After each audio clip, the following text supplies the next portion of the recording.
So Dijonai Carrington is in the news again for the wrong reasons, in my opinion. Because yesterday she was complaining and crying about how the WNBA did not promote that game against the tanking LA Sparks. And her reason was simple. She said that because they played in TD Garden for the first time ever, they had a sold out crowd, that it should have been nationally televised on a network like ESPN, TNT, ABC, or whatever. Here's a reality check for Carrington. Nobody cares about a contending team playing against a bottom feeding team. It's like the Boston Celtics playing the Detroit Pistons and ABC going, let's showcase that game for Saturday night. Or the Oklahoma City Thunder playing the Portland Trailblazers on a Thursday night game. Why would they want to showcase that? When it comes to sport networks, what they're looking to do is make money. They want to get views off their games so they can keep generating profits, generating revenue. When I look at the game between the Connecticut Sun and LA Sparks, what am I watching? Why should I care? Because you're playing in TD Garden, now I should tune in? That doesn't make any sense. Now, I do like the energy from Carrington calling out the WNBA to market their product better. However, this was the wrong game to talk about because the reality is the Sun is much better than the LA Sparks. Nobody cares about a tanking basketball team because all they're looking to do is lose anyways. It was a 69-61 game.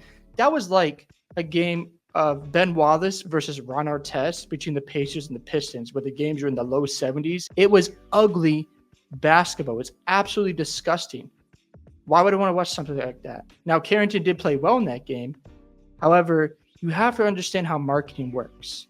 When it comes to these networks, they want to put on the best show for their audience. So if they showcase a game like the Sun versus the Sparks, well, guess what? They take away someone else's time to be showcased.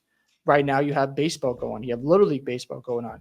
So ESPN is going to prioritize that more right now because that's what the audience is watching at this moment, or they're just going to the games.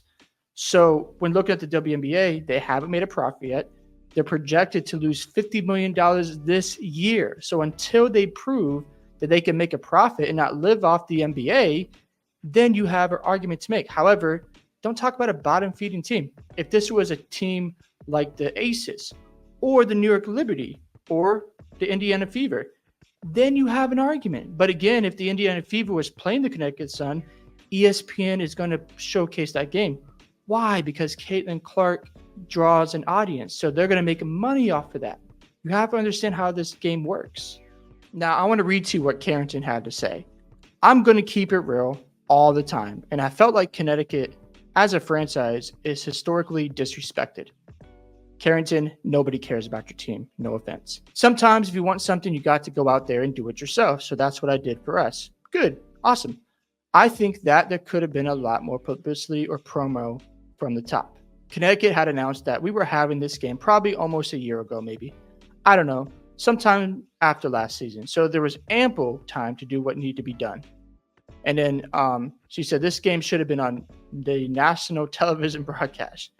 You shouldn't have to pay for any type of subscription to see a game that's this historic, in my opinion. I'm biased, but in my opinion.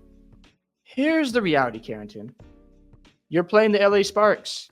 They don't care about winning right now. They're trying to get a top draft pick. The team is absolute garbage. So you say you want this on TV, but a lot of fans are not going to watch that game. That's just the reality. If you go look at the views on the WNBA's YouTube page, the majority of the views are drawn from Caitlin Clark games. Just look at the numbers. It's just facts. It doesn't mean that the Sun shouldn't get their shine, but right now, you aren't going to be talked about enough. It takes time to build an audience. So looking at the Caitlin Clark situation, let's say you have about 5 million of those fans watching. And let's say 500,000 of them decide to stick around and decide to go watch other WNBA players. That's a huge W. And that's how you have to look at this situation. You have to understand the WNBA hasn't been popular at all. Nobody has watched them until Caitlin Clark came into the league. Even Angel Reese, to an extent, has had an impact, in my opinion. But if we're going to be objective here, you have to look at this situation from a business perspective. The reality is nobody's watching the Connecticut Sun like they're watching Caitlin Clark's team. That's just facts. And when it comes to the Sun and Carrington, nobody really talked about her until this season. Why? Because the WNBA is now getting more attention. So be grateful for what you're getting. Even Asia Wilson, who's the best player, in my opinion, in the WNBA, is getting more buzz now because the WNBA is generating more views.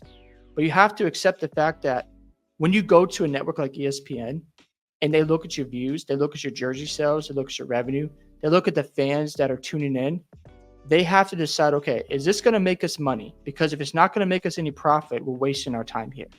That's not disrespect. Those are just hard facts. If you want to get to a position where you have leverage, you have to show these networks that we're making a profit. First off, if you're not making any money in your league and you're relying on the NBA to pay for your league, that's not good. You have to get to a point where you're not relying on the NBA to pay for your players. That's what you have to focus on first. Also, there's only 12 teams in the WNBA.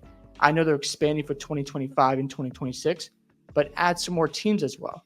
Generate more superstars. Now, when it comes to Carrington, she needs to keep the same energy when it comes to playing championship level teams like the Aces, like the New York Liberty, like the Minnesota Lynx. So if you're not getting any promotions there, then you've got a case because people are paying more attention to Asia Wilson, to Brianna Stewart, to Chelsea Gray, to Jackie Young, and the list goes on. So recognize your market. Nobody wants to watch a trash team score 61 points. No offense. That's an ugly basketball game, and it's not entertaining. Be grateful that you sold out an arena because that tells us, okay, we have some data where fans care about this product and they're looking to support the WNBA. But you have to keep building and make sure you have a stronger argument. One game you sell out. Cool. Awesome. Can you do it again? Let me ask you this.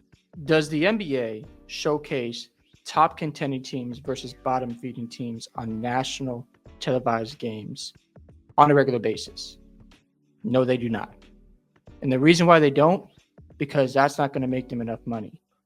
So when you look at it from a business perspective, what you need is a game that will make you profits.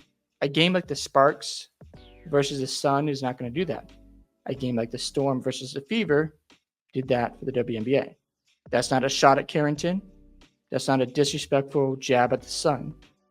You just have to recognize you're still building. Hope you guys enjoyed this video today. I'd love to hear your thoughts on what Dijonai Carrington had to say about the WNBA not promoting this game.